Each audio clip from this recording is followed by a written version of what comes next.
মায়ের পিঠের ভিতরে বসে যখন ক্ষুধার উদ্রেক হলো, রুহু যখন এসে গেল, ক্ষুধা লাগলো, খাবারের প্রয়োজন হলো, আমি কেমনে খাওয়ালাম? দুনিয়ার কোন মা বাপ, কোন নেতা, কোন ডাক্তার, কোন চিকিৎসা বিজ্ঞানী মায়ের পেটের সন্তানের খাবার সরবরাহ করতে পারে না। আল্লাহ পাক বলেন তুমি কি খাবে? ব্যবস্থা আমি করেছি। মায়ের মাসিক অসুখকে বন্ধ করে দিয়ে মায়ের নাভির সঙ্গে তোমার নাভির সাথে তার লাগাইয়া দিয়েছি। আর ওই তারের মাধ্যমে রক্ত বের করে দিয়া মায়ের রক্ত দিয়ে তিল তিল করে তোমারে বড় করেছি। রক্তটা মুখে লাগাই নাই, মুখে লাগলে পরে নাপাক রক্ত মুখটা নাপাক হয়ে যাবে।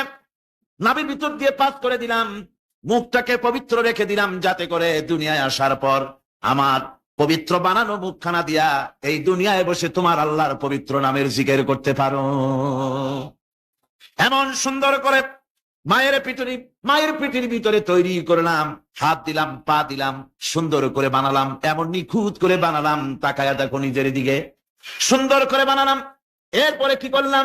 সুম্মা নুখরিজুকুম তিফলা, বাচ্চার আকারে মায়ের পেট থেকে আস্তে করে বের করে নিয়ে আসলাম। সুবহানাল্লাহ ওয়া বিহামদিহি। আস্তে করে মায়ের পেট থেকে নিয়ে এসেছি পৃথিবীর বুকে। পৃথিবীতে যখন আসলে তখন তোমার অবস্থাটা কি ছিল? ক্ষুধার যন্ত্রণায় যদি মরেও যেতে, কান্দা ছাড়া ভাষা নাই। ভাষা আছে? কোন হুঁশ ছিল আমাদের? কোন জ্ঞান ছিল?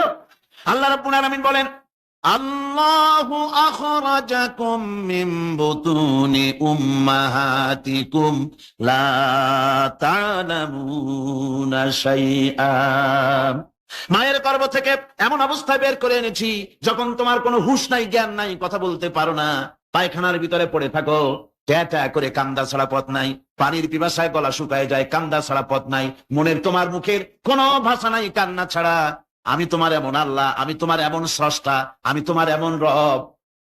তোমার ভাষা নাই বলে মায়ের কলিজার ভেতরে আমি তোমার প্রতি এক দুর্বিনীত মহব্বত পয়দা করে দিয়েছি। তোমার কান্না তোমার মায়ের বুকের মধ্যে শেল বিঁধে যায়। তুমি যখন কাঁদো, কান্নার আওয়াজ যখন মায়ের কানে চলে যায়, হাজারো কাজ ফেলে মা দৌড়াইয়া বাচ্চারে কোলে না। কি খাবে কেউ তৈরি করে না। আল্লাহ রাব্বুল আলামিন বলে, বান্দারে দুনিয়ায় আসার আগে তুমি কি খাবে, খাবারের বন্দোবস্ত আমি আল্লাহ করেছি। আমি এমন স্রষ্টা, তুমি দুনিয়া আসার 6 মাস আগে তোমার মায়ের বুকের ওপরে তোমার খাদ্য গরম করে আমি আল্লাহ রিজার্ভ করে রেখে দিয়েছি। সেই খাদ্য শুধু খাদ্য নয়, রোগের প্রতিষেধক, এটা ওষুধ।